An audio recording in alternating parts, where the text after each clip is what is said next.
Long before the North became a symbol of strength, it was simply a place that refused to care. No drama. Many listen quietly here, night after night. If this calm travels with you, you may stay. Subscribing keeps the silence alive. Before you drift any deeper, if this quiet helps you feel safe tonight, you're welcome to stay with us. Subscribing softly keeps this place gentle and lets these nights continue. Now, rest. No announcements. Just cold land, narrow light, and days that began exactly the same way they ended. This was not a heroic age. It did not feel epic while it was happening.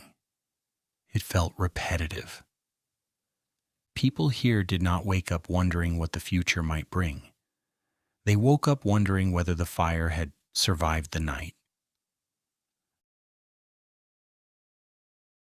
History would later romanticize this world. The people living in it did not have the time, and they were too busy maintaining something far more impressive than legend: stability. In the early centuries of the Common Era, Northern Europe did not present itself as a frontier waiting to be conquered. It presented itself as a system that tolerated humans only if they behaved properly. Small Iron Age villages were scattered across forests, grazing land, and fjords that reflected more gray than light. Nothing about the landscape invited ambition. It allowed survival, and only if approached with patience. These settlements were not towns in any modern sense. They were clusters of households placed close enough to share labor, but far enough apart to avoid unnecessary conversation. Each home existed not as a statement, but as a solution. Timber walls kept the wind distracted. Turf roofs lowered expectations. Nothing was built to impress anyone who was not already exhausted. Life here did not move quickly. It moved repeatedly. Each day resembled the last, with an accuracy that modern planners would admire. Morning began with fire because everything else depended on it. Fire warmed the space, cooked the food, softened the darkness, and reminded everyone that yesterday's effort had not been wasted. If the fire was still alive, the day could proceed. There was no concept of extended rest. The North did not believe in it. Work paused only long enough to prevent collapse. Animals needed care regardless of weather. Food required preparation regardless of mood. Tools required repair whether or not they felt appreciated. The rhythm was not cruel. It was indifferent. And indifference, over time, proved far more demanding. Agriculture existed in a permanent negotiation with failure. Soil was thin, seasons were short, crops grew with visible reluctance. Nothing arrived early and nothing stayed late.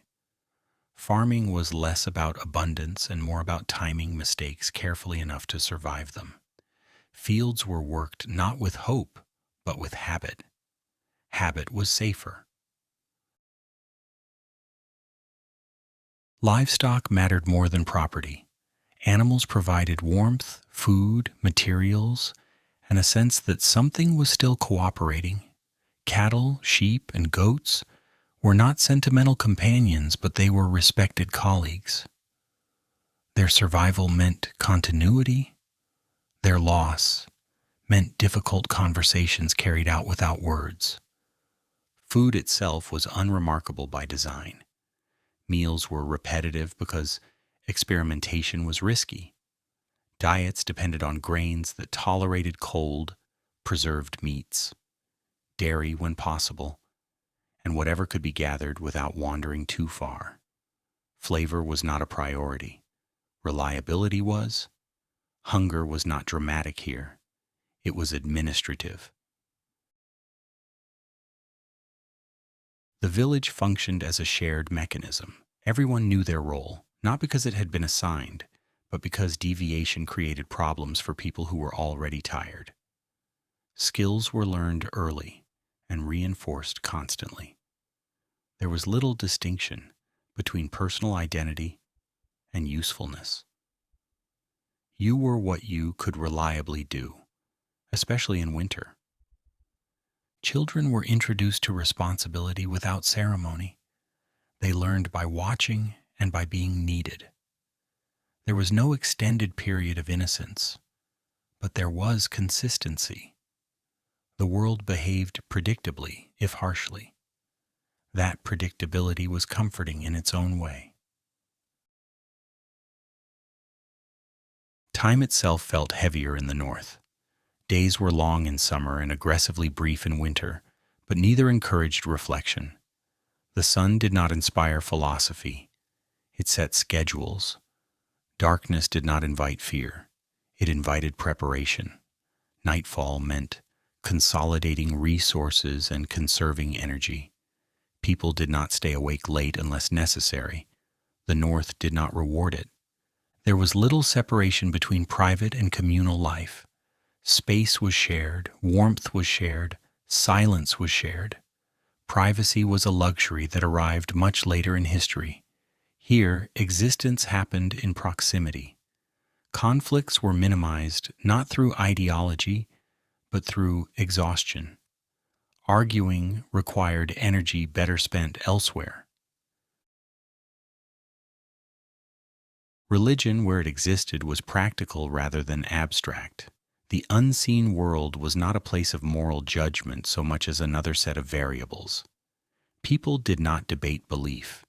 They acknowledged uncertainty and continued working.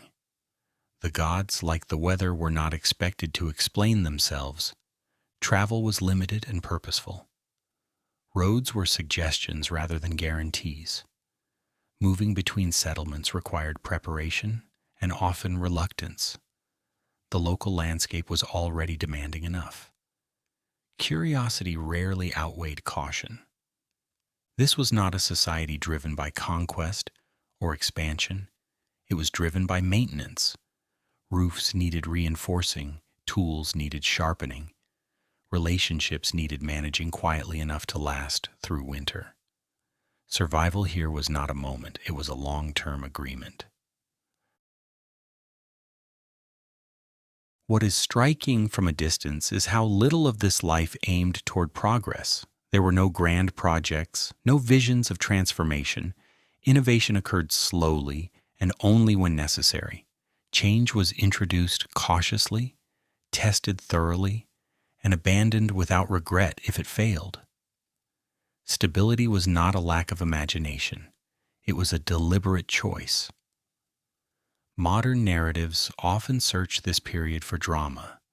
They look for heroes, for violence, for defining moments. The reality was more restrained.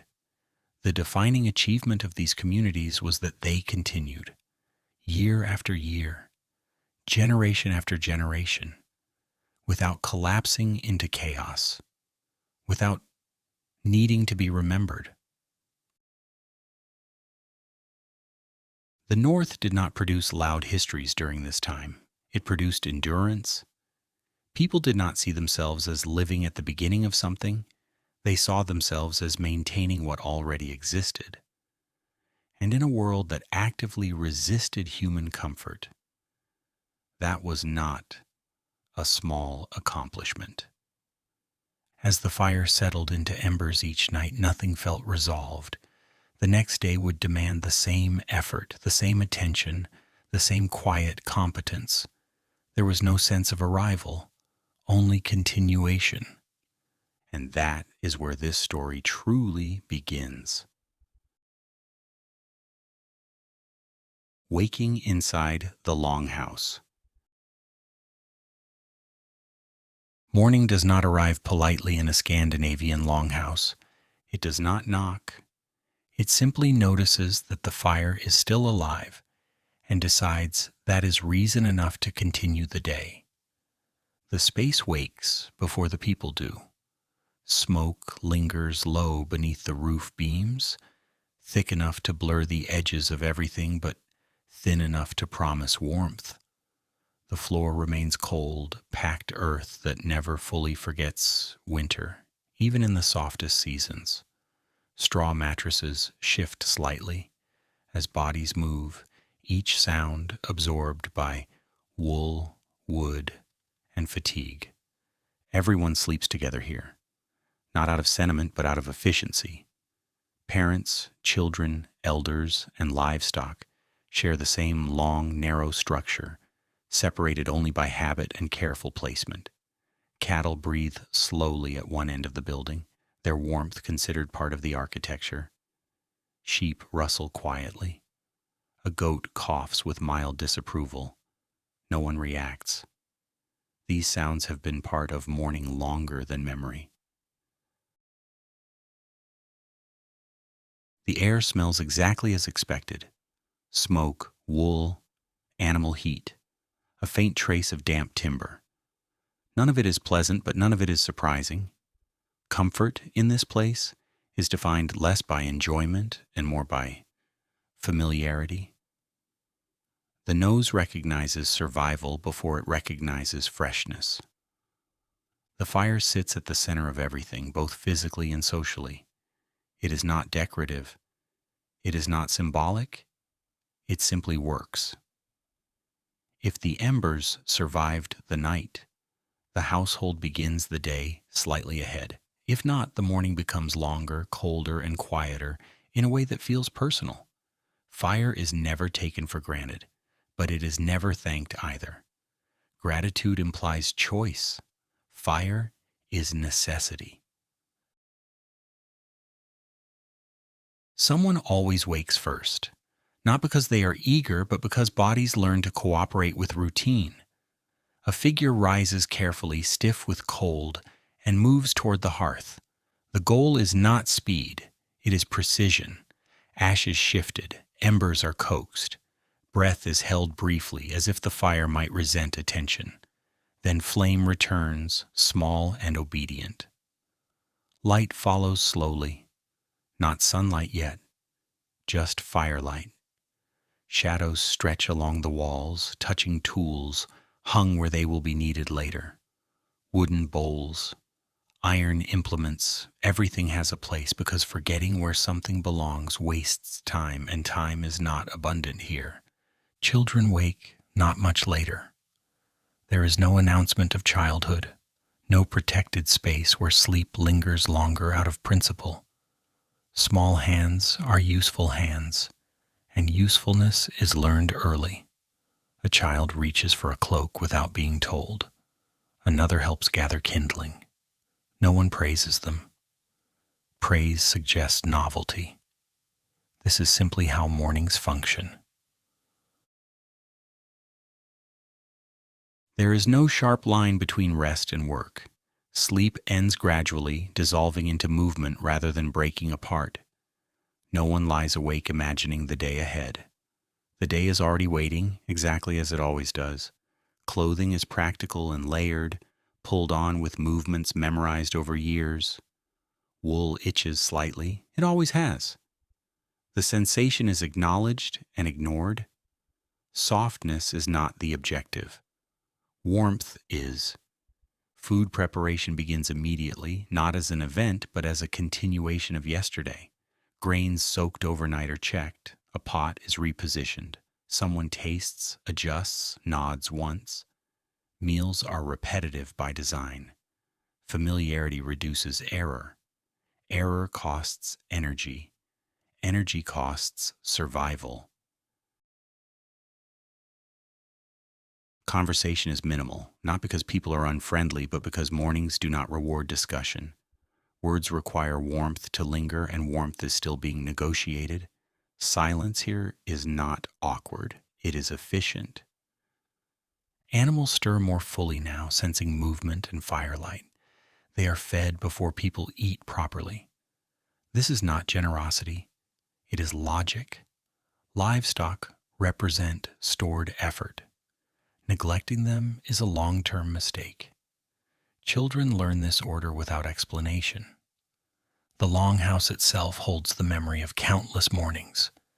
Smoke darkens the rafters layer by layer, marking time more accurately than calendars. Each generation adds another thin record of survival overhead. No one looks up to admire it. They simply live beneath it. Privacy does not exist in the modern sense. Bodies change clothes, stretch, yawn, and work in full view of one another. Modesty is managed through familiarity rather than separation. Embarrassment is rare. There is little energy left for it. Outside, the light eventually arrives, filtered through mist and narrow openings. It does not rush in. The north never rushes. When doors open, cold air presses inside with confidence, reminding everyone that the Longhouse is a negotiation, not a victory. Children step outside briefly, breath turning visible immediately. They do not comment on the cold. Commenting would suggest surprise. They have known this temperature their entire lives. The ground feels solid, unyielding, another reliable feature. Inside, the fire settles into a steady rhythm. Cooking continues. Tools are selected. Plans form without needing to be spoken. Today will involve animals, repairs, gathering, preparation for something that has not yet gone wrong but eventually will. This is how mornings begin here. Not with hope, not with dread, with procedure. What modern eyes often miss is how intentional this simplicity is. Nothing in the Longhouse is accidental. Shared space conserves heat. Shared labor conserves energy. Shared routine conserves attention. Complexity would be a liability. Comfort is not created through abundance, but through predictability. Childhood in this environment is not erased. It is simply integrated. Children play when there is space for it, learn when there is time for it, and work because work is how the household remains intact. There is no ceremony marking the transition. Responsibility arrives quietly and stays. By the time the sun is fully present, the household is already in motion. The morning has not announced itself as special. It has succeeded by being functional. Another day has begun without incident. In a world that constantly threatens disruption, that alone feels like an achievement. And so the Longhouse exhales, releasing its people into the gray light, knowing they will return when the fire needs tending again. Labor begins long before anyone asks. In the Northern Iron Age, work does not begin at a certain age. It simply notices that someone is capable of holding something without dropping it and adjusts expectations accordingly. Children do not enter labor. Labor absorbs them. There is no moment where responsibility is introduced with ceremony, no speech, no instruction manual. A child watches hands move, imitates the motion badly at first, and improves through repetition. This is considered sufficient education. The system has no patience for theory. Grinding grain is one of the earliest tasks. The stone is heavy. The motion is slow. The result looks unimpressive. Flour appears gradually, as if reluctant to cooperate. Small arms tire quickly, but that is part of the lesson. Strength is not assumed. It is built quietly, one rotation at a time.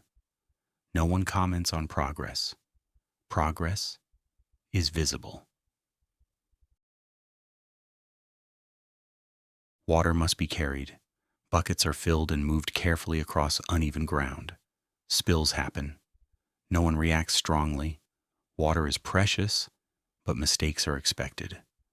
Children learn quickly where the path slopes, where roots interrupt balance, where hands must tighten their grip. Geography is memorized through muscle memory rather than maps. Firewood is gathered constantly, not in dramatic quantities but steadily. Children learn which branches snap cleanly, which are still too green, which look dry but disappoint later. The forest teaches through consequence, not explanation. The lesson repeats until remembered. Animals require attention that cannot be postponed. Feeding schedules are consistent. Cleaning is routine. Children learn early that animals do not respond to excuses. A goat does not care if someone feels tired. A cow does not appreciate philosophy. Care is either delivered or it is not.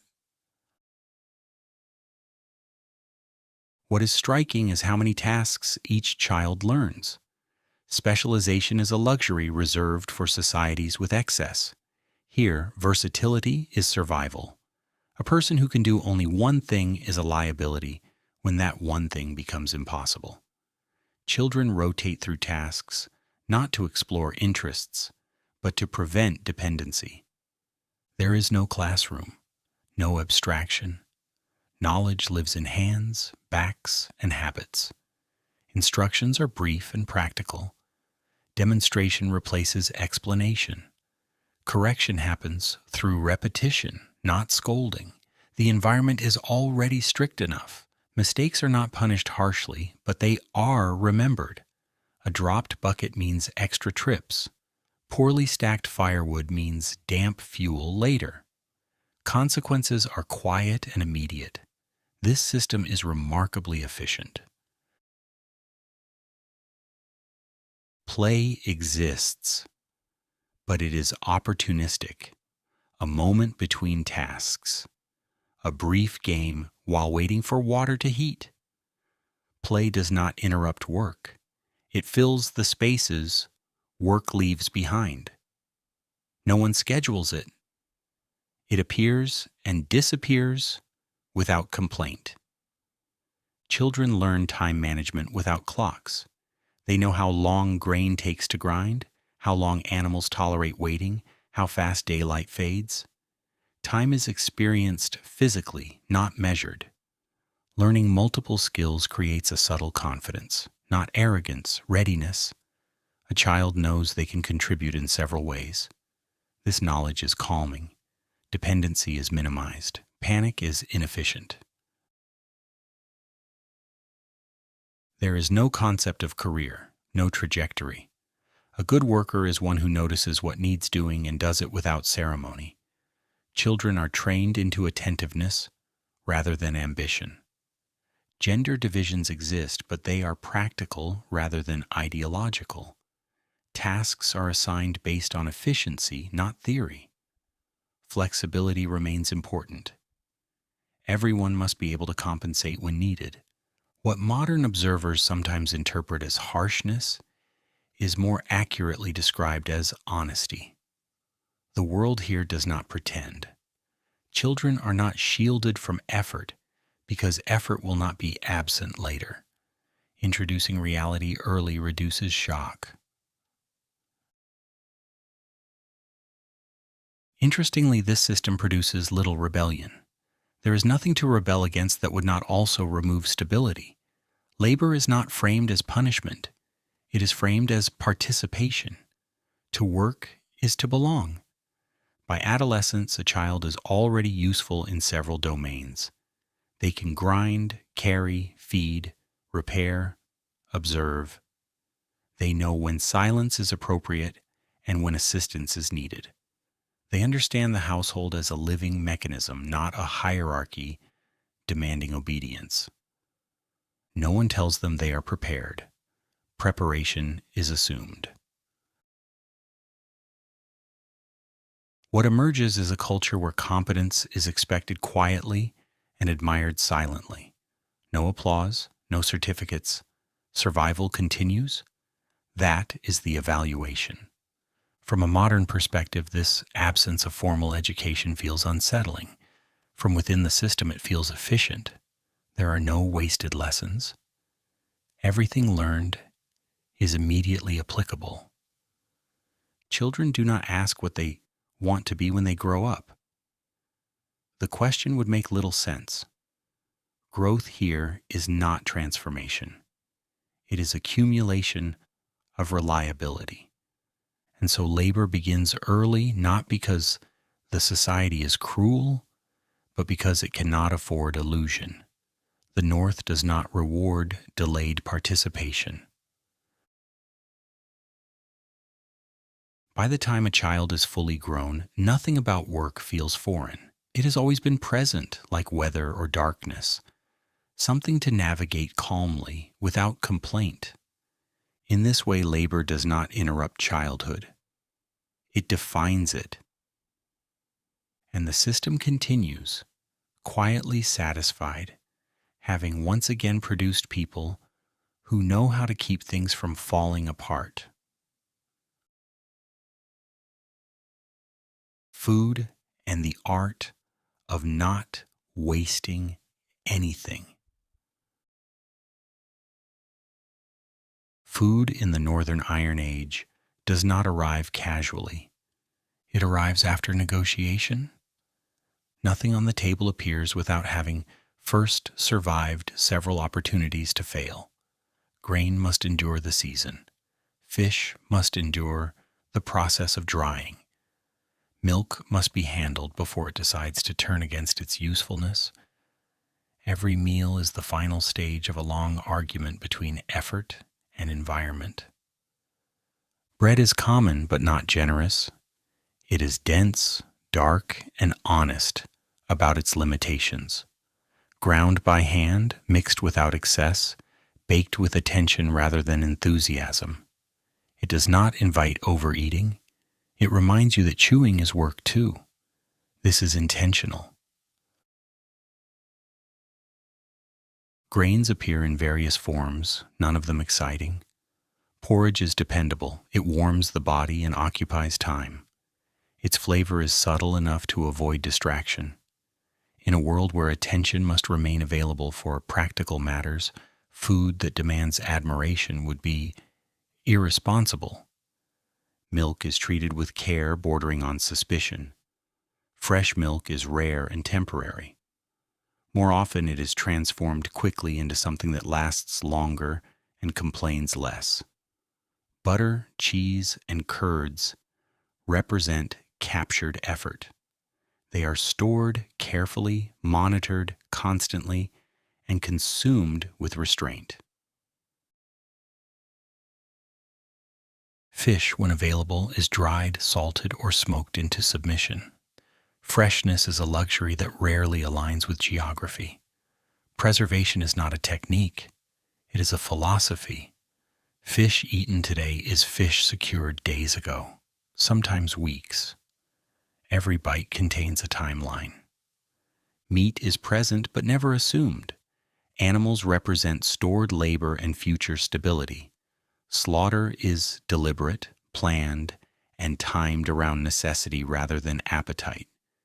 Eating meat is not indulgent, it is consequential. What matters most is that nothing is wasted. Waste is not a moral failure here. It is a logistical error. Food that is discarded represents time that cannot be recovered. In a society where time is already constrained by daylight and weather, this is unacceptable. Preparation takes hours. Grinding grain alone consumes more energy than the meal provides immediately. Cooking is slow, not because the people enjoy it, but because speed increases risk. Burning food is not just disappointing, it is inefficient. Meals are not events, they are pauses. The household gathers briefly, eats steadily, and disperses again.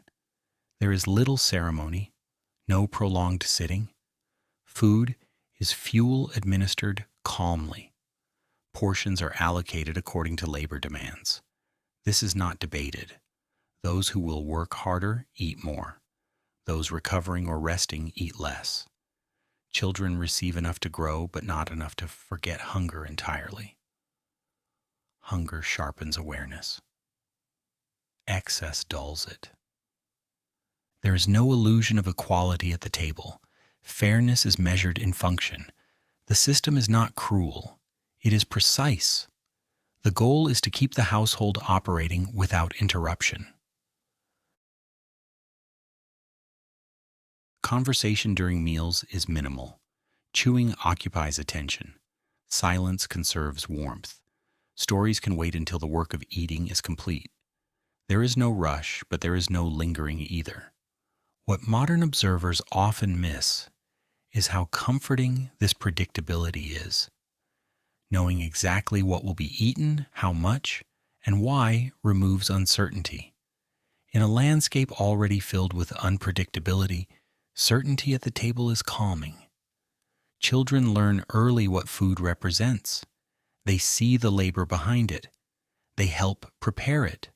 They understand that eating is the final step, not the beginning.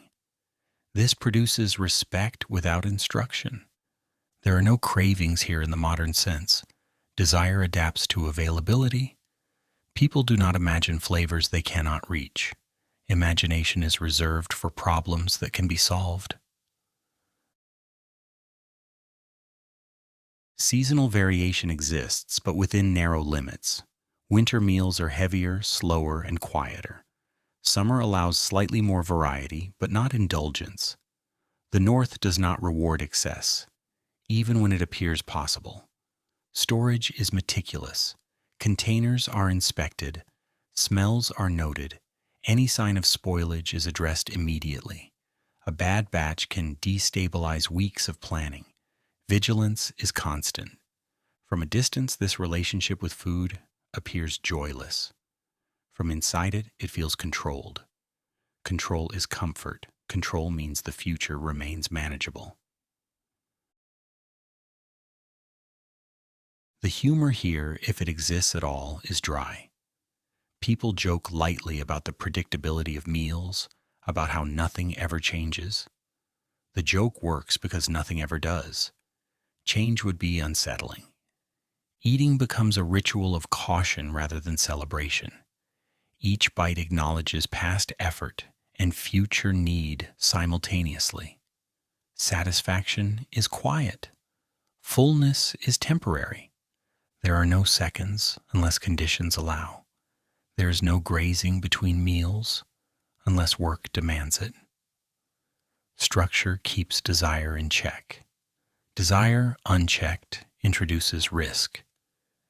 This discipline does not produce joy, but it produces continuity. The household remains fed, the system holds, and that, in this place, is the highest compliment food can receive. As the bowls empty and the fire settles again, nothing feels complete. It feels adequate. Adequacy here is victory. The meal ends not with contentment, but with readiness. Work resumes. The body carries forward what it has been given, and nothing more. In the Northern Iron Age, food does not promise pleasure. It promises that tomorrow remains possible. Craft and the quiet authority of skill. In the Northern Iron Age, objects are not purchased. They are negotiated into existence. Every tool, every vessel, every length of cloth represents time that did not disappear quietly. Nothing arrives finished by accident. The household is surrounded not by possessions, but by condensed labor. To touch an object is to touch the memory of effort. Iron, especially, carries weight beyond its physical mass. It is not rare because the earth refuses to give it up. It is rare because the process of convincing it to become useful is exhausting.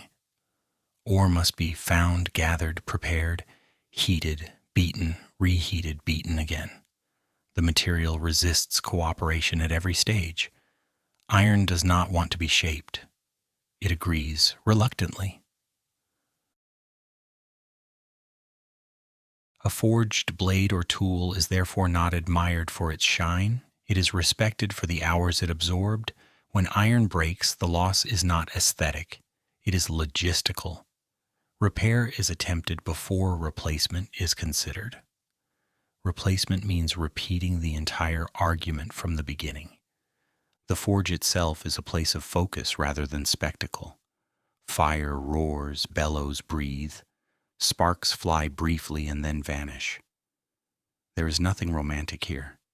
Heat is dangerous. Mistakes are permanent. The smith works without unnecessary movement, conserving energy and attention. Conversation is minimal. Iron does not respond well to distraction. Apprentices do not begin with glory, they begin with observation. Watching the fire, watching the hammer fall, watching when not to strike.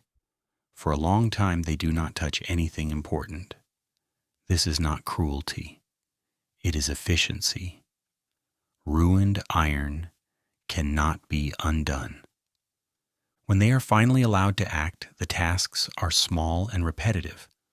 Holding tools, managing fuel, cleaning slag, learning to recognize heat by color rather than measurement. The same motions repeated until they no longer require thought. Skill is not creativity here. It is reliability. Pottery follows a similar logic, though with quieter risks. Clay is gathered, cleaned, kneaded, shaped slowly. The wheel turns. Hands learn pressure through failure. Vessels collapse, crack, warp. This is expected. No one reacts strongly. Clay is patient. It allows repeated attempts. Firing is the moment of truth. Too hot and the vessel shatters. Too cool and it remains weak. The potter learns to read the fire the way others read weather, not through control, but through familiarity. Textile work occupies countless hours and rarely earns attention. Wool must be cleaned, spun, woven. The process is long, rhythmic, and unforgiving. Mistakes appear later when correction is impossible. Cloth is not decorative first, it is protective. Its success is measured in warmth, not beauty. Leatherworking carries its own demands. Hides must be treated carefully to avoid rot. The smell lingers. The work is physical and slow. The result is flexible, durable, and valuable. Leather represents adaptation. It bends where wood breaks. What unites all these crafts is the absence of haste. Speed increases waste. Waste is unacceptable. Every craft teaches restraint before mastery. The learner is not encouraged to innovate.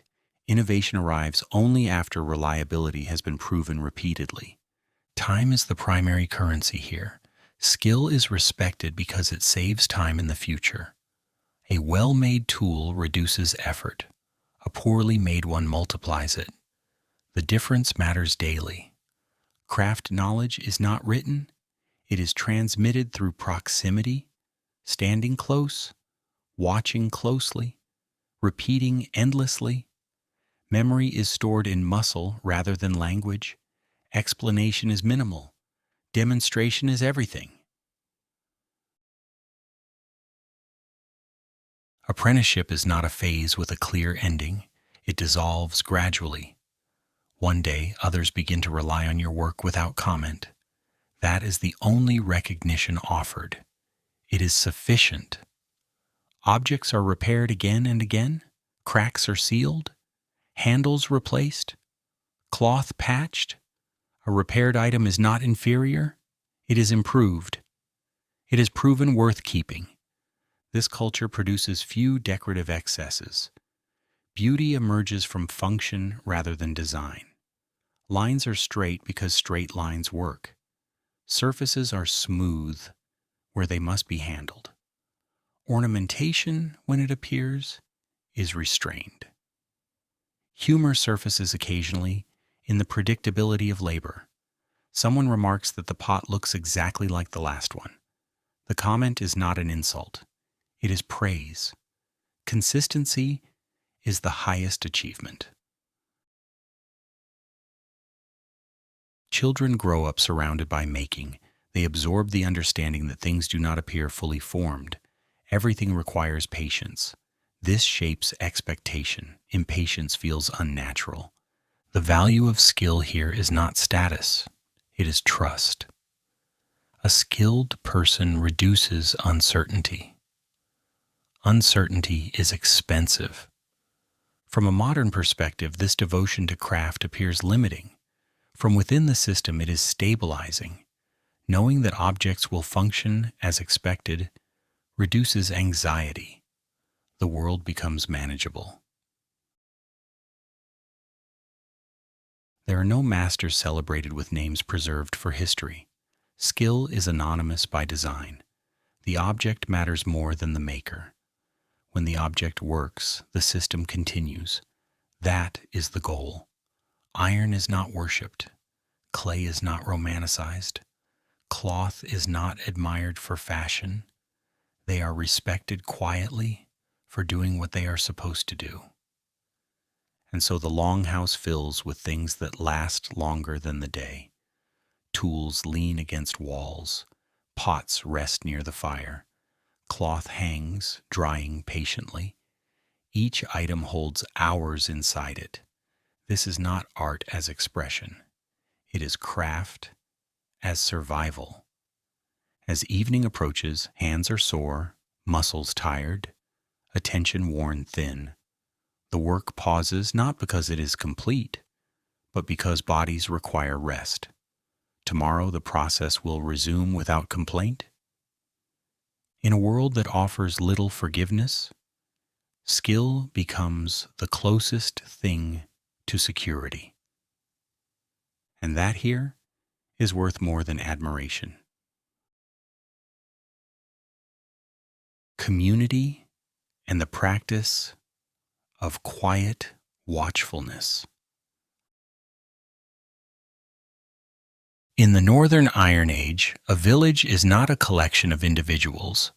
It is a system that has learned to notice things early. Everyone knows everyone else, not through intimacy, but through repetition. Faces are familiar because they are unavoidable. Movements are recognized because they happen daily. Absence is noticeable not because it is dramatic, but because it disrupts pattern. The village functions best when nothing stands out. Work is shared, but not evenly. Tasks circulate according to need, ability, and availability. No one keeps score. Keeping score would require unnecessary attention. Attention is reserved for the environment. The landscape is watched constantly, though rarely in a way that looks like guarding. People glance outward while working. While carrying water, someone notes the river's level. While tending animals, someone listens for sounds that do not belong. Awareness is woven into routine. No alarms are needed. Formal defenses exist, but they are understated. Fences are practical rather than imposing. Boundaries are implied as much as marked. The goal is not intimidation. It is early detection. A problem noticed soon enough can often be managed quietly. Training for self-defense occurs regularly, but without ceremony. Weapons are handled with familiarity, not enthusiasm. Skills are practiced because neglect creates vulnerability. There is no desire to appear dangerous. Appearing dangerous invites testing. Young people are introduced to vigilance gradually. They learn which paths are used frequently and which remain quiet.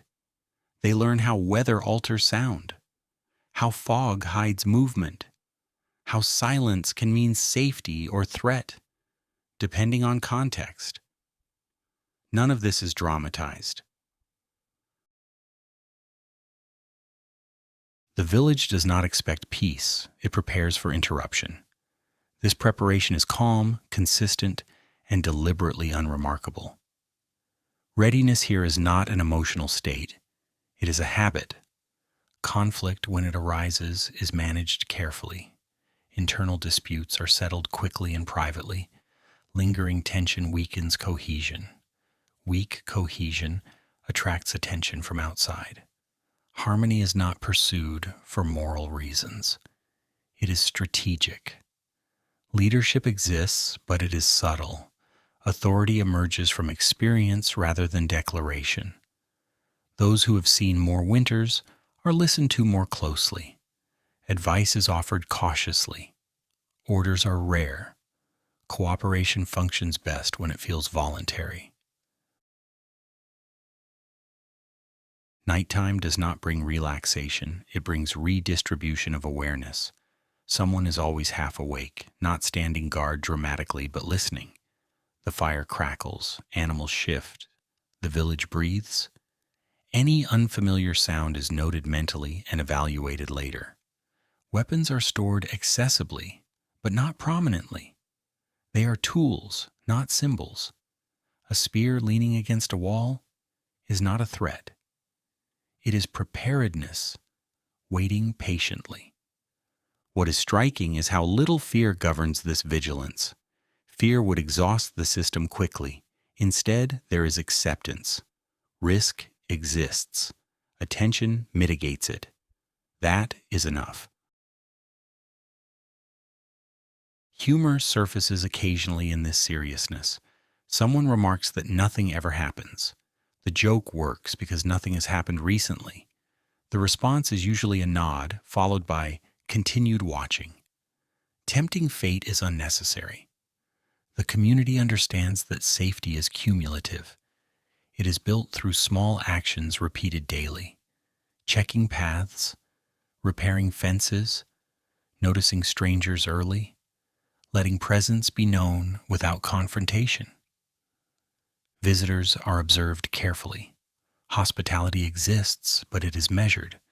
Outsiders are welcomed cautiously, integrated slowly, and never fully trusted until time has passed. Trust is earned through predictability.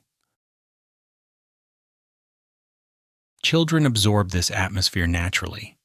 They learn when to speak and when to remain quiet, when curiosity is appropriate and when restraint is wiser. This education is not explicit. It is environmental. The village does not imagine itself as isolated.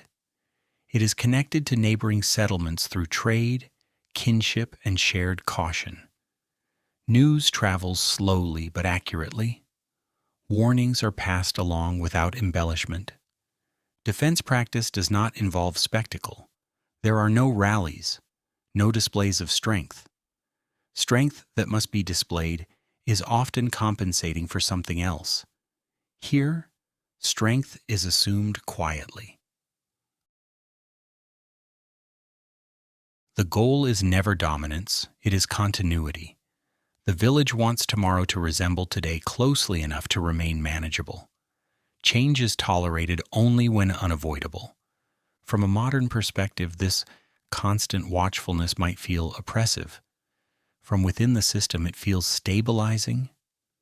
Knowing that someone is always paying attention reduces anxiety. The burden is shared. The environment itself is treated as a participant in this vigilance.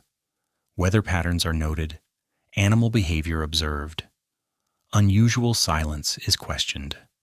Nature offers warnings if listened to carefully. The community's greatest defense is not weapons or walls. It is familiarity, knowing what belongs and what does not, recognizing deviation immediately, responding calmly. When threats do appear, response is measured. Panic is avoided. Overreaction creates more problems than it solves. The village acts as one not because it is united emotionally, but because coordination has been practiced unconsciously for years. There is no celebration of safety. Safety is not an achievement. It is a condition maintained through effort. When it holds, nothing is said. When it fails, adjustments are made quietly. As evening settles, people gather again, not to relax fully, but to recenter. Information is exchanged subtly, observations shared without urgency, everything normal, everything accounted for. And so the village endures, not by being loud, proud, or aggressive, but by being attentive. In a world that offers little warning before disruption, this quiet vigilance is not paranoia. It is professionalism. The night deepens, the fire lowers. The village does not sleep all at once.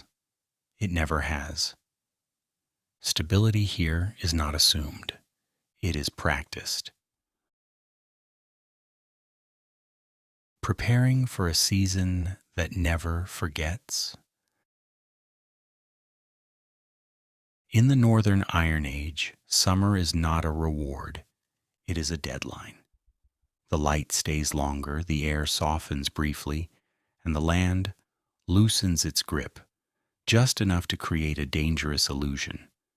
From a distance, it almost looks like permission to slow down. The village knows better. Summer is not generous. It is efficient, and efficiency demands cooperation. Preparation for winter begins long before anyone mentions it out loud. No announcement is necessary. The work shifts subtly, almost politely, as if the season itself has leaned in and reminded everyone what is coming. There is no panic.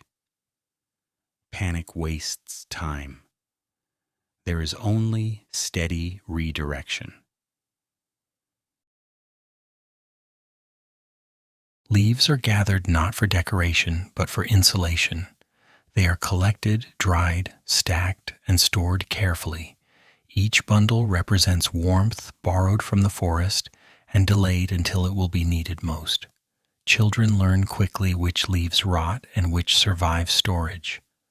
The lesson repeats annually until it no longer requires thought. Food preservation intensifies. Fish are split, cleaned, and laid out to dry with precision. Meat is treated with respect and restraint. Smokehouses work continuously, their presence a quiet reassurance. Nothing is rushed. Rushing creates spoilage. Spoilage creates regret. Grain stores are inspected repeatedly. Moisture is the enemy. Insects are negotiated with firmly. Containers are adjusted, lids secured, and positions changed slightly as the weather shifts. These small movements accumulate into survival. No one applauds them. Wood gathering becomes constant background motion, not dramatic hauling, but persistent accumulation. Branches are sorted by size and dryness. Logs are stacked with attention to airflow. Poor stacking leads to damp fuel. Damp fuel leads to longer nights. Longer nights lead to mistakes. The chain is understood. Homes receive attention they did not ask for. Roofs are checked. Gaps sealed. Walls reinforced. The Longhouse is not assumed to be sufficient simply because it worked last year. The North has no loyalty to past performance. Tools are repaired preemptively. A broken implement in winter is not an inconvenience. It is a problem with consequences. Handles are tightened, edges sharpened, spare parts prepared. Readiness is quieter than repair. What is notable is the absence of urgency in all this activity. The work is steady, measured, and deliberate. No one runs. Running implies miscalculation. Every task has been done before, many times. Familiarity breeds calm, not complacency. Children are involved constantly. They gather, sort, carry, and observe. They learn that summer effort belongs to winter survival. The connection is not explained. It is demonstrated repeatedly until internalized. There is mild humor in the predictability of it all. Someone remarks that winter always arrives on schedule regardless of preparation. The response is usually silence, followed by continued work. The joke is acknowledged by repetition. Summer evenings do not invite rest. They invite continuation. Light extends the workday, and the village accepts the gift without gratitude. Gratitude would suggest surprise. The north does not surprise often, but when it does, it is unpleasant. Time is measured differently during these months, not by dates, but by readiness. Has enough been gathered? Has enough been dried? Has enough been stored? Enough is never generous. Enough is calculated. There is no illusion that preparation guarantees comfort. It guarantees possibility. Winter will still be cold. Darkness will still compress the days. But the household that prepared will endure with fewer emergencies. Social rhythms adapt to the season. Less conversation, more shared motion. Information travels through observation rather than discussion. Everyone knows what everyone else is doing because it is visible. The environment is watched closely for signs of early change. A colder night, a different wind, a sudden drop in bird activity. These details are logged mentally, compared with memory, and incorporated into pacing. Preparation adjusts accordingly. From a modern perspective, this constant forward planning feels exhausting. From within the system, it feels grounding. Knowing what must be done removes uncertainty. The list never ends, but it also never surprises.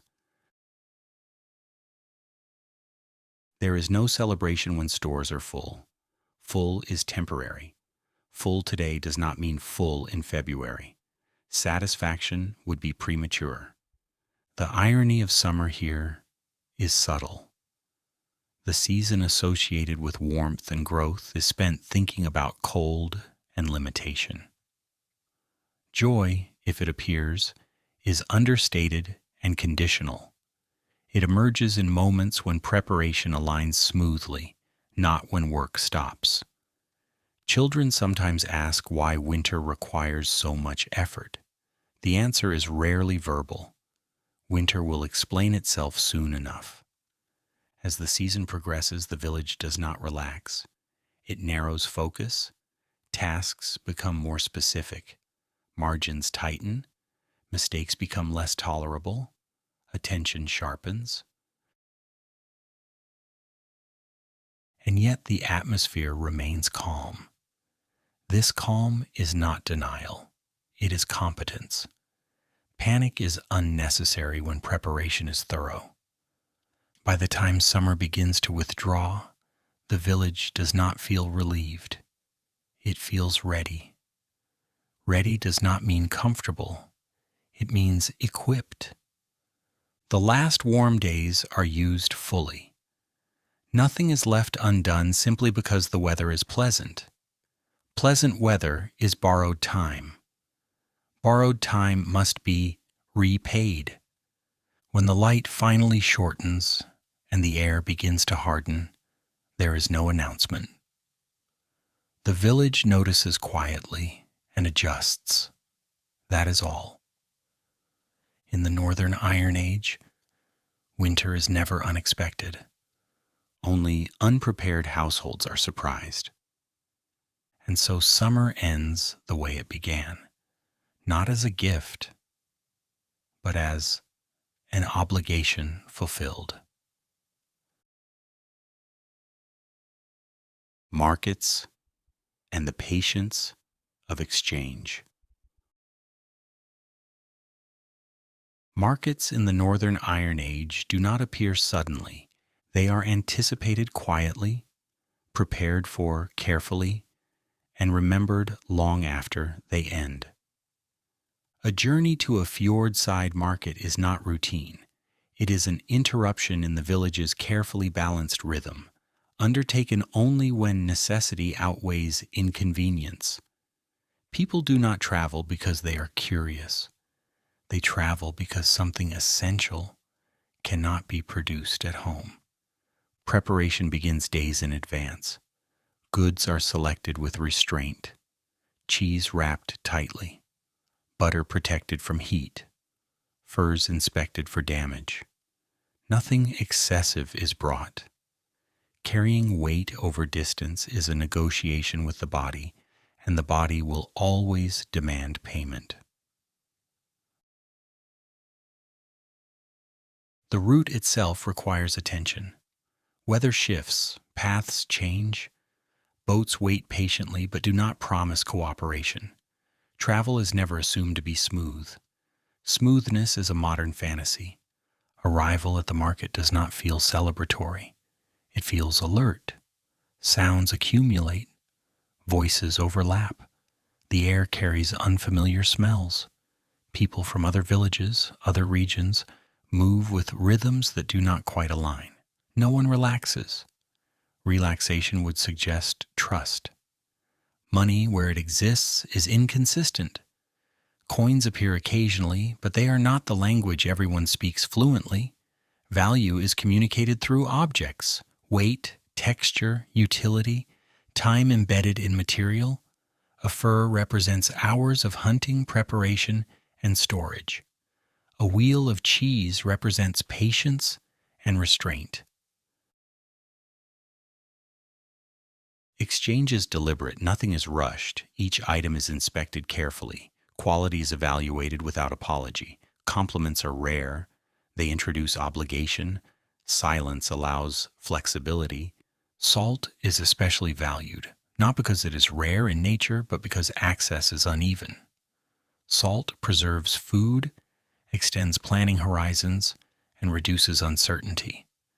Its presence shifts power subtly during negotiation. Everyone knows this. No one mentions it.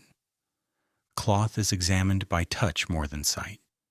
Weave density, consistency, weak points. A poorly made fabric promises future failure. No one wants that responsibility. Trades fail quietly for reasons that are never fully explained. Tools are tested discreetly, balance checked, edges examined. A tool that fails later will not accept blame. Responsibility belongs to the one who agreed to the exchange. There is no fixed pricing. Value shifts with season, demand, and availability. A good negotiator listens more than they speak. Speaking reveals position. Silence preserves leverage. Humor surfaces occasionally dry and cautious. Someone remarks that everyone here wants the same things. The observation is accurate and unhelpful. Desire is not the issue. Supply is. Trust is temporary and contextual. A successful exchange does not create friendship. It creates relief. Both parties walk away believing they have done well enough. Satisfaction is measured in absence of regret. Children observe these interactions closely. They learn that value is not intrinsic. It is relational. A fur that matters deeply at home may be unremarkable here. Salt that seems mundane elsewhere becomes transformative in the village. Context shapes worth. Disagreements are handled quietly. Raised voices attract attention. Attention invites complications. Most failed negotiations dissolve without explanation. Goods are repacked. People move on. The market itself is transient. It does not anchor identity. It exists between journeys, between needs. When it ends, nothing remains but memory and adjusted inventories. There is subtle tension throughout, not hostility, awareness. Outsiders bring opportunity and risk in equal measure. The village understands this balance intuitively. Trade networks extend beyond what is visible. News travels with goods. Information is exchanged indirectly. A comment about weather elsewhere. A mention of scarcity. These details are noted and stored. Departure is as quiet as arrival. No ceremony, no closure. Goods are secured, routes reconsidered. The journey home begins immediately. Lingering serves no purpose. On the return, weight feels different. Not heavier necessarily, but more consequential. Each item carried back must justify the effort. There is no room for novelty. Everything must earn its place. Back in the village, new goods are integrated carefully. Salt is portioned, cloth stored, tools assigned.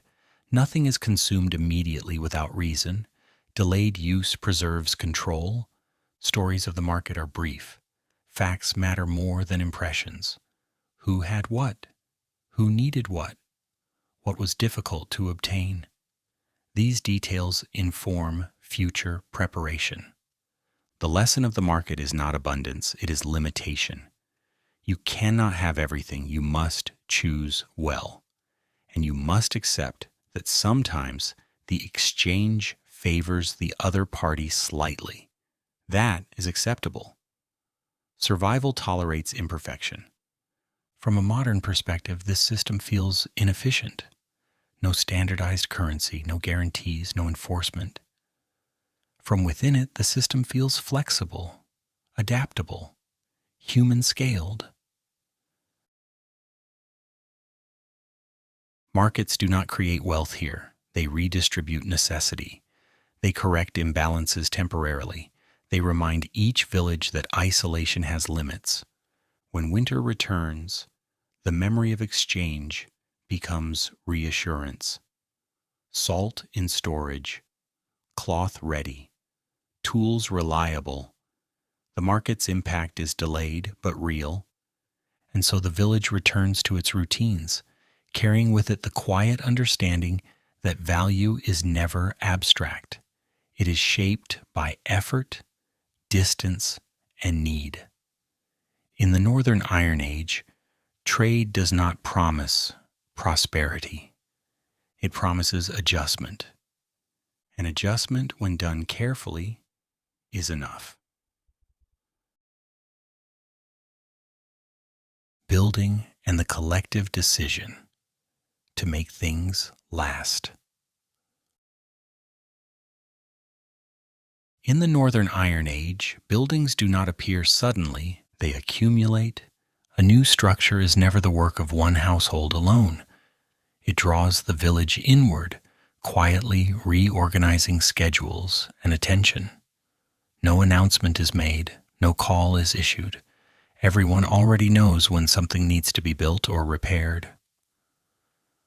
A leaning wall does not require discussion. A sagging roof speaks clearly enough. Wood is gathered patiently. Trees are chosen not for size but for cooperation. A trunk that splits cleanly is appreciated more than one that resists. Axes move slowly, rhythmically. Each strike is measured. Fatigue ruins accuracy. Accuracy preserves material. Logs are shaped by hand. No blade moves without purpose. Shavings fall steadily, collecting at the builder's feet like evidence of time passing responsibly. Nothing here is rushed. Rushing shortens lifespan. Lifespan matters. Walls rise gradually, woven from branches and reinforced with earth mixed carefully with straw. The mixture is neither elegant nor quick to apply.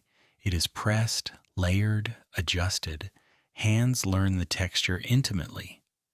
Too wet and it slumps. Too dry and it cracks. The correct balance is remembered, not written. Children participate without fanfare. They carry smaller loads, gather materials, watch closely.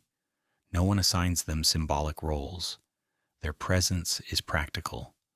Building teaches patience better than instruction ever could. The longhouse or dwelling being repaired does not attract admiration. It attracts concentration. Mistakes will be lived with for years. Cold air remembers gaps. Water remembers weak joints. The structure must endure complaint-free. Collective labor unfolds naturally. People arrive and depart as tasks shift. No one stands idle while others work. No one works alone unless the task requires it. Cooperation here is not idealism. It is efficiency. There is mild humor in the predictability of the process.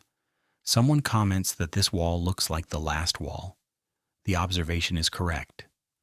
Repetition is the goal. Novelty would be suspicious.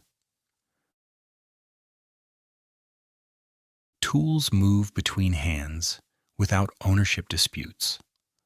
What matters is that the work continues. Credit is irrelevant. The structure will not remember who held which beam. Repair work is approached with particular seriousness. A repaired structure has already proven its value. Preserving it respects previous effort. Replacement is a last resort. Roofing receives extra attention. The roof negotiates directly with weather. Layers are tested. Weight is distributed carefully. A good roof makes winter tolerable. A poor one turns it into a lesson. Breaks are brief and unceremonious. Food is eaten quickly, conversation minimal. The building does not pause simply because bodies require rest. Rest is taken efficiently and ended promptly. What is striking is the absence of design ambition. Buildings are shaped by precedent. They look the way they do because that shape has survived before. Experimentation is not admired here. Survival is. The community understands that architecture is not expression. It is agreement. An agreement between people and environment that neither will be offended too badly. As walls rise or repairs conclude, no celebration follows. Completion does not feel final. Everything built will require attention again. This knowledge tempers satisfaction. From a modern perspective, this approach feels slow. From within the system, it feels careful. Care extends lifespan. Lifespan reduces future labor. The math is simple. When the work ends for the day, the structure stands quietly, absorbing the effort placed into it. It does not shine, it does not impress. It promises shelter. Collective labor reinforces more than walls. It reinforces expectation. Everyone understands that when their own structure weakens, the village will appear again calmly without negotiation. This is not charity. It is maintenance of the system. As evening approaches, tools are stored, materials covered, unfinished sections secured. Nothing is left vulnerable overnight. Vulnerability invites correction. The building remains patient and unremarkable, blending into the village as if it had always been there. In time, it will be difficult to remember when it was new. That is the highest compliment it can receive. In the Northern Iron Age, construction is not about creation, it is about continuation. And continuation, when shared, becomes the quiet architecture of community itself. The harvest and the agreement to keep going. The harvest does not announce itself as important. Everyone already knows. By the time grain stands ready in the fields, the village has been orienting itself toward this moment for months. Every repair, every storage decision, every small act of restraint has been moving quietly toward these days. The harvest is not a climax. It is a reckoning. Work begins early and ends late, not because anyone insists, but because daylight sets the terms. The sun does not care about fatigue. It offers time and withdraws it without negotiation. The village adjusts accordingly.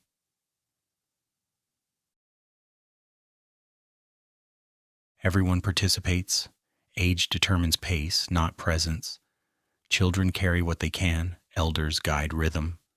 The strongest cut steadily, no one is exempt. The grain does not recognize hierarchy. Cutting is methodical. Sickle meets stalk with practiced efficiency. The sound repeats endlessly, soft and precise. The motion becomes automatic. Hands move before thought arrives. This is not boredom, it is focus. Bundles are formed carefully. Too loose and they scatter. Too tight and they trap moisture. Experience teaches the balance. No one explains it aloud. The fields are classrooms without walls. Sheaves are stacked to dry, positioned to catch air without inviting rain. The arrangement looks casual to an outsider. It is not. Each placement reflects memory of seasons when things went wrong. The work is repetitive by necessity. Repetition reduces error. Error reduces yield. Yield determines winter. The logic is simple enough to remove complaint. Conversation is sparse, breath is reserved for effort. Jokes appear occasionally, dry and brief, about how the field never seems to end. The humor works because it never does. Meals during harvest are functional. Eating is efficient. Rest is brief. The body is treated as a tool that must be maintained, not indulged. No one dramatizes exhaustion. Exhaustion is expected. As grain dries, the work shifts. Threshing begins. Stalks are beaten deliberately, freeing kernels that represent months of labor compressed into small, unremarkable forms. The contrast is noted quietly. Winnowing follows. Grain is tossed into moving air, lighter chaff drifting away. The process looks almost graceful. It is not performed for beauty. It is performed because gravity and wind can be persuaded to help. Children learn quickly how to read the breeze. Too strong and grain scatters, too weak and chaff lingers. Timing becomes instinctive. Nature is not controlled, but it can be anticipated. There is no celebration at this stage. Relief would be premature. Harvest does not guarantee survival. It only makes it possible. Storage becomes the next focus. Grain is measured, portioned, sealed. Moisture is monitored obsessively. One mistake can undo weeks of effort. Vigilance replaces excitement. What stands out is the emotional restraint. Modern narratives imagine harvest as joy. Here it is seriousness. The stakes are too high for exuberance. Satisfaction is delayed until winter is survived. Humor returns in quieter forms. Someone remarks that the grain looks smaller every year. The comment is half joke, half observation. Climate does not argue. People adapt. The rhythm of harvest reshapes time itself. Days blur. Muscles ache uniformly. The world narrows to repetitive motion and careful handling. This narrowing is oddly calming. Complexity disappears. Disagreements are postponed. This is not the time for friction. The village functions as a single organism focused on one task. Anything else is deferred. By the end of each day, bodies are tired, but minds are settled. The work has direction. Direction is comforting. The fields slowly empty. The village fills with stored promise.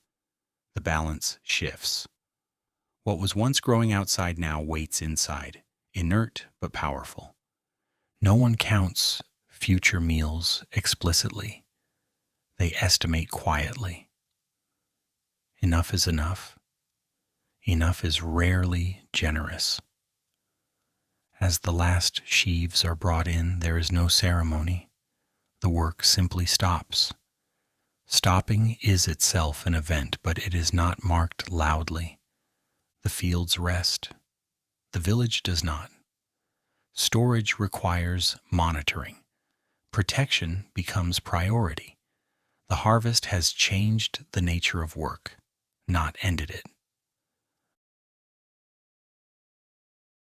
From a distance, this season looks exhausting. From within it, it feels purposeful. Purpose reduces fatigue. The irony of harvest is subtle. The most labor-intensive moment of the year produces the least dramatic output. Piles of grain do not look heroic. They look necessary. And necessity here is enough.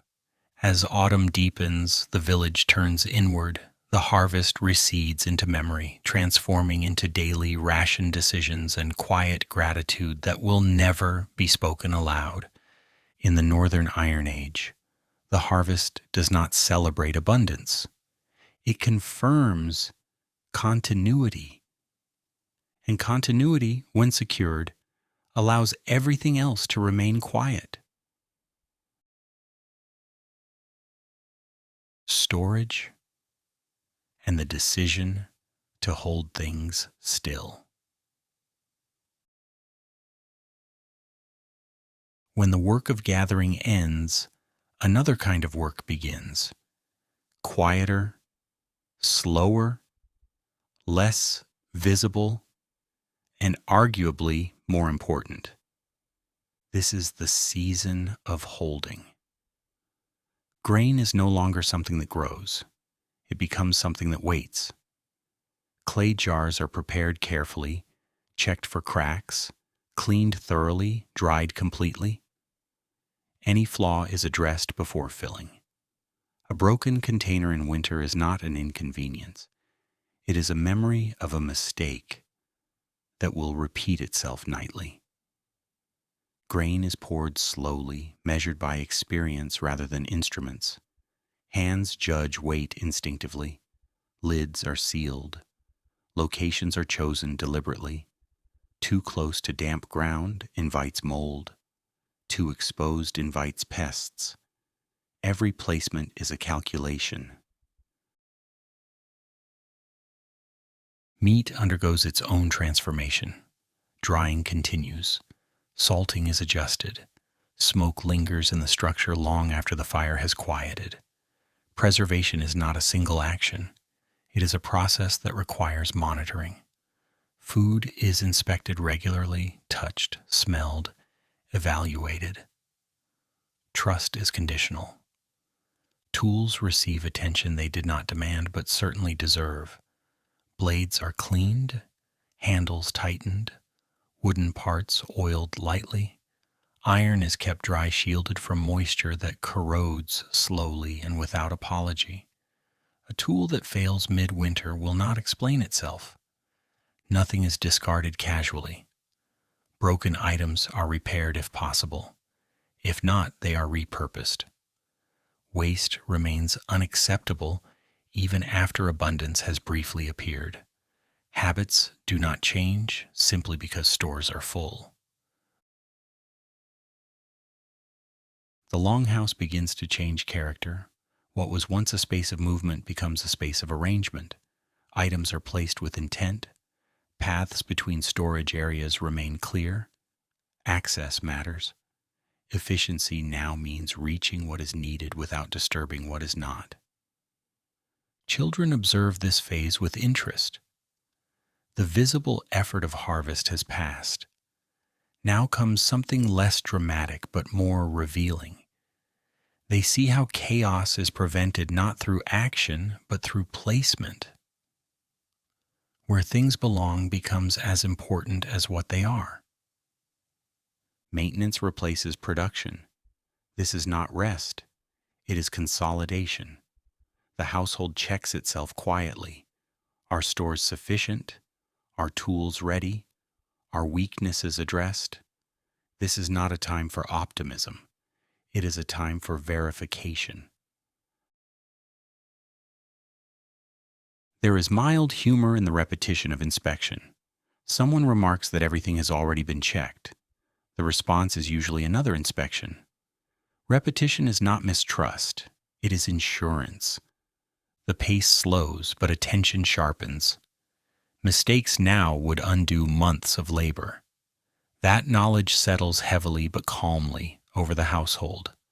No one rushes, no one delays. The air inside the Longhouse smells different now. Less fresh earth, more stored matter, grain dust, dried meat, leather, smoke, the smell of potential. This smell is reassuring, not pleasant. Evenings lengthen. The fire burns steadily, not urgently. Light reflects off containers, tools, and carefully stacked resources. Nothing looks impressive. Everything looks deliberate. Social interactions quiet further. Conversation becomes practical. Observations are shared softly. A lid that needs resealing. A tool that feels slightly off balance.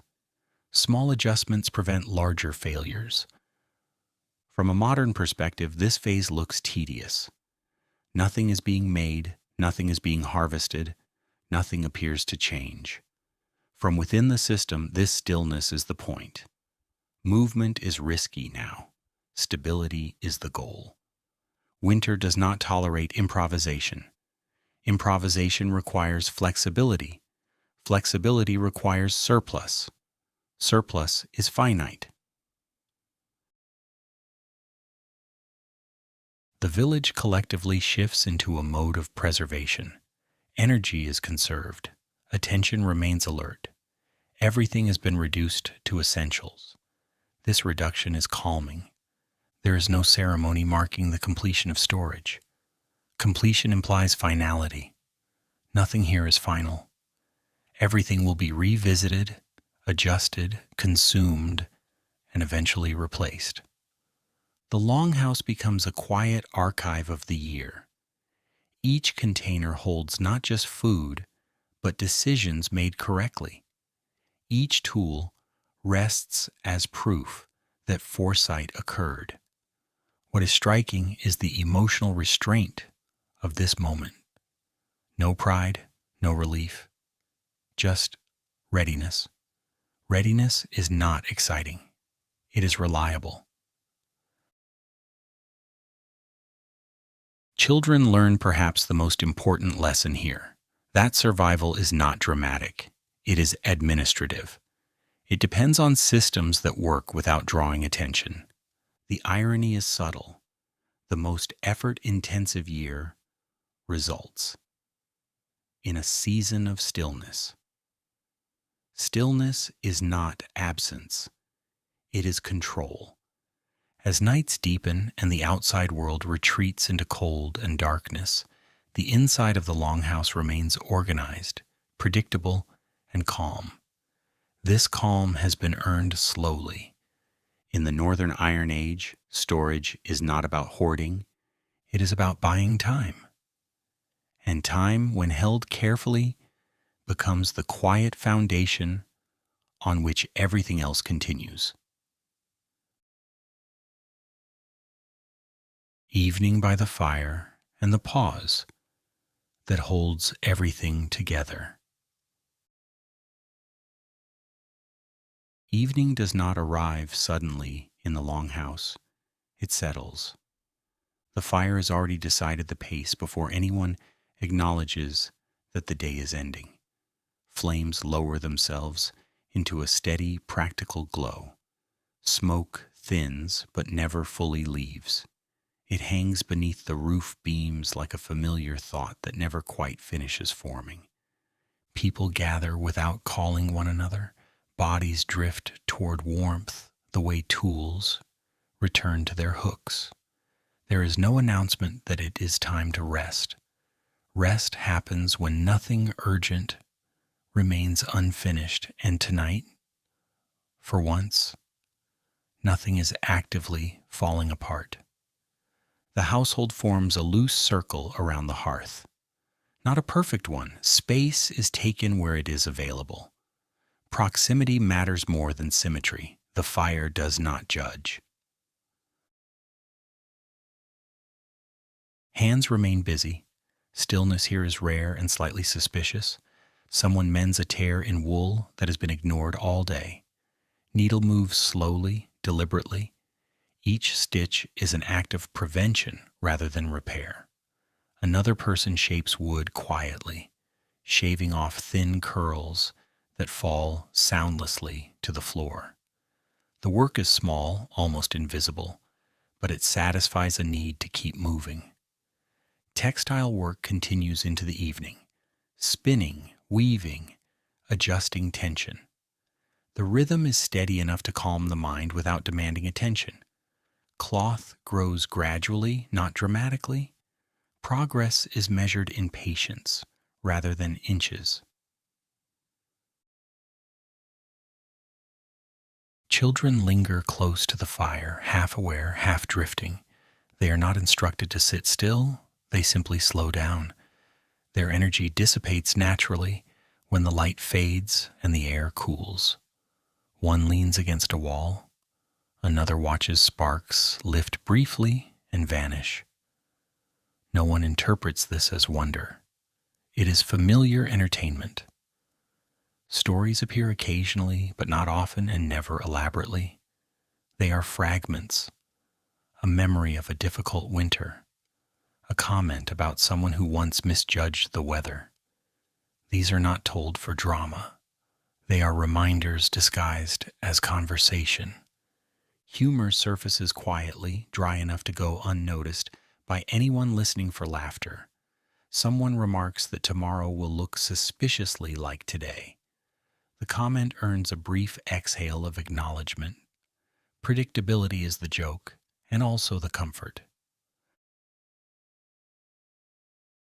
There are no songs performed for an audience. If music appears at all, it is absent-minded, barely formed, more habit than performance. Silence dominates, but it is not empty. It is filled with shared presence. The fire becomes the central reference point. Its sound, its warmth, its reliability. Everyone measures their comfort against it unconsciously. Too much heat means wasted fuel. Too little invites restlessness. Someone adjusts the logs without comment. The fire responds cooperatively. Outside, darkness thickens. The village does not react. Nightfall is expected. The outside world withdraws, and attention narrows inward.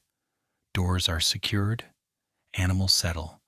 Sounds reduce to those that belong. Breathing slows. The day's labor leaves bodies heavy but stable. Exhaustion is present, but it is even. Even exhaustion is easier to bear. What is striking is how little reflection occurs. No one evaluates the day formally. No one celebrates accomplishments. The absence of disaster is sufficient confirmation that things went adequately. From a modern perspective, this lack of emotional punctuation feels unsettling. Where is the release? Where is the narrative closure? Here, closure would feel dishonest. Tomorrow is already waiting. Mending continues until eyes tire. Tools are set aside not because the work is complete, but because hands require rest. Nothing feels finished. That is acceptable. Children begin to drift into sleep where they sit, curled into cloaks, leaning against familiar shapes. They are moved gently if necessary, but often left where they are. The Longhouse has always accommodated uneven sleep. Elders remain awake slightly longer, not out of vigilance, but habit. Their listening is passive now. The village does not require active watchfulness at this hour. Everything sounds normal. Normal is reassuring. The smell of smoke settles deeper into fabric and hair. It is not washed out, it becomes part of the environment. This smell signals safety more than cleanliness. The fire dims further, light softens. Shadows lengthen but lose their edges. Objects become suggestions rather than forms. The world simplifies. There is no spoken agreement that the day is over. It simply dissolves. Tasks fade into rest. Words become unnecessary.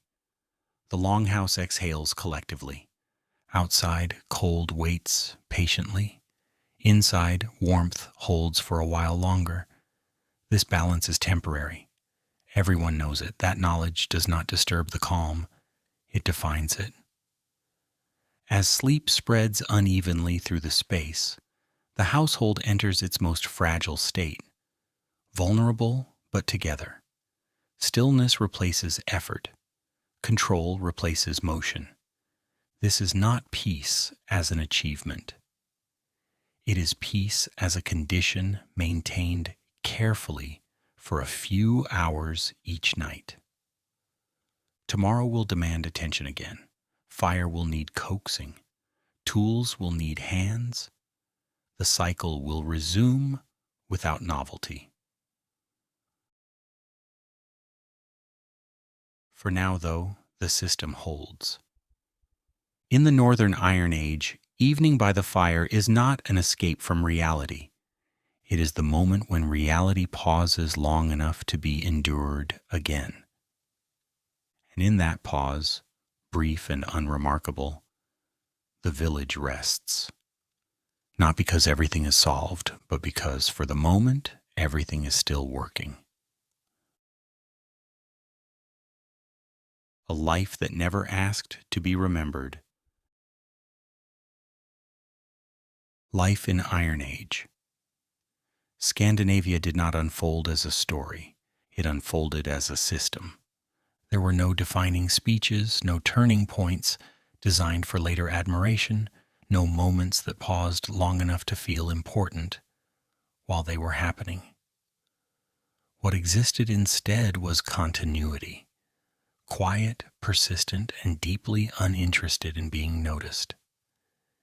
Each day resembled the last closely enough to feel predictable, but never closely enough to feel safe. Labor filled the hours not as punishment, but as maintenance. Fire had to be kept alive. Food had to be secured. Tools had to be repaired. Homes had to be held together against a climate that never stopped negotiating. Skill mattered because it reduced uncertainty. Community mattered because isolation failed quickly. Resources mattered because time was limited and winter was patient. Nothing was excess. Nothing was symbolic unless it also worked. Children grew into responsibility without ceremony. Elders aged into authority without titles. Knowledge moved quietly from hand to hand, embedded in routine rather than explanation. There were no institutions devoted to teaching. Life itself handled that task efficiently. Food was never just food. It was memory made edible. Each grain reflected weather endured. Each preserved item represented foresight that had not collapsed under fatigue. Eating was not indulgence. It was confirmation that previous effort had not been wasted. Craft was not expression. It was trust made solid. A well-made tool was not admired. It was relied upon. Repair was more respected than replacement. Objects earned their place by lasting. Community was not warmth. It was coordination. People stayed together not because it felt good, but because it worked. Watchfulness replaced fear. Familiarity replaced trust. Stability emerged not from optimism, but from shared attention. Seasons did not bring emotional arcs. Summer did not relax. Winter did not shock. Each arrived as expected, demanding the same discipline every year. Preparation replaced hope. Maintenance replaced celebration. Evenings offered no revelation, just a pause, firelight, quiet hands, fading breath. Enough stillness to recover, never enough to forget what waited tomorrow. From a modern distance, this life can appear bleak. No comfort in abundance, no reward beyond survival, and yet it endured not briefly, not accidentally, for centuries. That endurance was not heroic, it was procedural. The irony is subtle but sharp. A way of life built entirely around necessity left behind some of the most resilient human systems ever created. Systems that did not collapse under pressure because they never pretended pressure would go away. Iron Age Scandinavia did not try to conquer nature. It learned to coexist with indifference. It did not demand meaning. It practiced usefulness. It did not chase progress. It preserved balance. There was no excess energy for spectacle, no time for performance. Nothing needed to be louder than it already was. The world was demanding enough.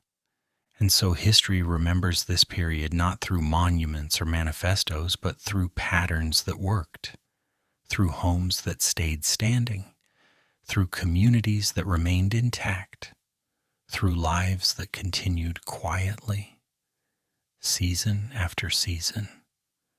This was not a civilization trying to be remembered. It was a civilization trying to remain possible.